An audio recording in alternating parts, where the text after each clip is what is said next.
Bonjour, je suis Emma. Bonjour, je suis Catherine. Et aujourd'hui, on va vous faire une vidéo à deux mains. Chacune va faire la partie qu'elle maîtrise le mieux. Moi, je vais vous montrer comment utiliser les tiges Appliquick. Et puis Catherine va vous faire... Comment faire un appliqué main de façon impeccable. Voilà, donc on commence. Et vous allez voir que on peut vraiment faire des merveilles avec ces petits outils. Alors, c'est moi qui vais commencer parce que cette partie de préparation en fait, de l'appliqué, c'est exactement la même technique si on fait de l'appliqué main ou machine avec Appliquick. Et donc, moi, je vais commencer par voilà, vous montrer la préparation et puis après, Catherine, elle vous montrera la partie couture appliquée main spécifique parce que là, elle a beaucoup plus de compétences que moi. Alors, dans le monde Appliquick, il y a pas mal d'outils et en fait, ils ont tous une raison d'être et ils vont tous ensemble. Donc, ce qu'on va faire ici, on va appliquer un rond. Donc, j'ai tracé mon rond dans de l'intissé Appliquick.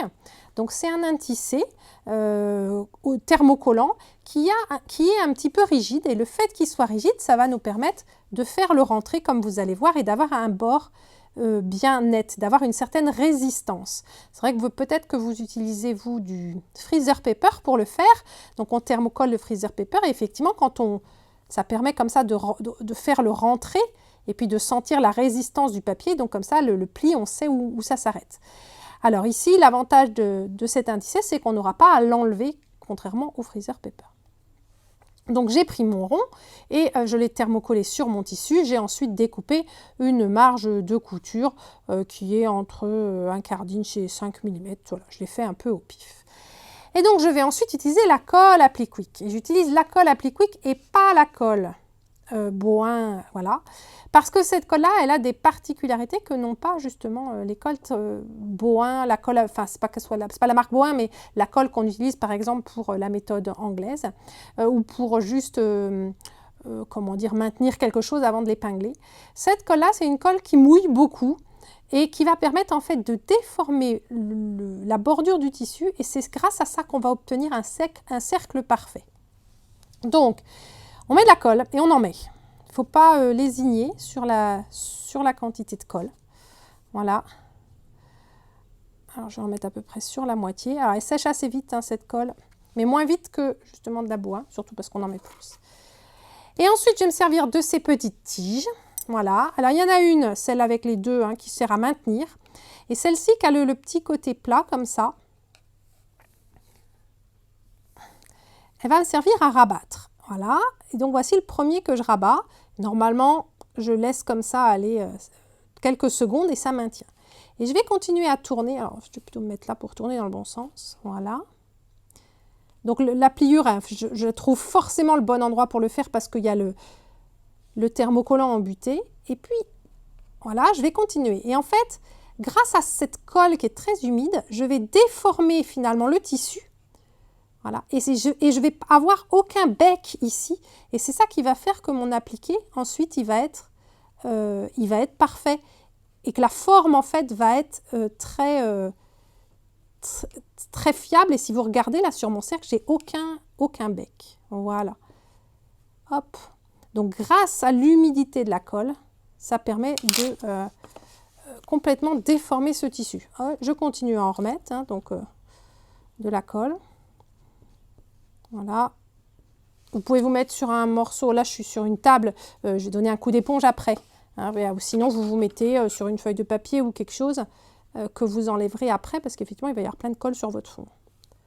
Voilà. Alors, si vous trouvez que ça a un peu de mal à tenir, on attend, allez, ça dépend s'il fait chaud, s'il fait froid, ça dépend de la quantité de colle qu'on a mis. Et grâce au côté plat, là c'est facile d'appuyer en fait. Et je continue comme ça. Alors, plus la pièce est petite, enfin, plus les courbes sont... Comment dire? Plus les courbes sont courbes, voilà. Forcément, plus c'est un peu difficile, ou en tout cas, plus il faut travailler le tissu pour éviter d'avoir ces becs. Mais franchement, c'est vraiment magique. Alors, c'est minutieux.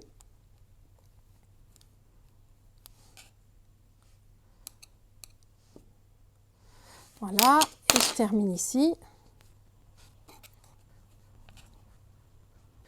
Et voilà. Donc j'ai quasiment pas de plis et tous mes plis sont En fait, mes plis ne partent pas juste du bord et donc j'ai vraiment un beau cercle parfait. Alors, c'est pas très grave si c'est pas, si ça rebique un petit peu parce que de toute façon, j'ai bien mon pli qui est marqué. Voilà, donc voici mon cercle parfait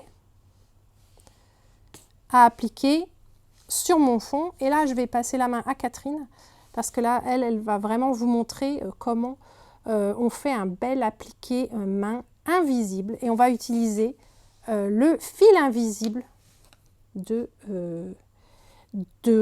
Applique-Quick. C'est un fil synthétique. Alors, pour la petite histoire, avant, Applique-Quick vendait un fil de soie, donc très fin, qui servait pour l'appliquer main. Et quand je l'ai rencontrée à Houston au salon professionnel en novembre, elle nous a dit « Oh là là, j'ai une grande nouveauté, je ne vends plus le fil de soie. » Elle me dit maintenant, en fait, le fil invisible qu'on vendait pour l'appliquer machine, et que moi j'utilise justement en appliquer machine parce qu'il est très fin, elle me dit en fait, vous pouvez très bien l'utiliser pour appliquer à la main. Il est aussi invisible et il va très bien se travailler et être aussi très résistant et plus facile à travailler et plus résistant que du fil de soie. Donc je laisse Catherine vous montrer la technique. Je prends le relais d'Emma pour vous montrer comment on applique avec du fil invisible de chez Applique-Quick. Quand on utilise du fil invisible de chez Applique-Quick, la difficulté c'est de garder l'aiguille enfilée. Donc un petit truc qui a été donné à Emma lors du salon à Houston, c'est de faire un double nœud au niveau du chat de l'aiguille, même un triple si vous voulez, qui peut plus, peut le moins. Là, j'ai triché, c'est Emma qui me l'a fait car j'ai quelques soucis de vue depuis quelques mois et enfiler du fil invisible dans un petit chat, c'est très compliqué. Car pour faire de l'appliqué, on utilise des aiguilles longues et fines, préférence 10 à 12 au niveau des numéros. Donc bien entendu, il y a un fil à l'autre extrémité. Et là, on applique avec ce qu'on appelle comme point du surjet. Donc,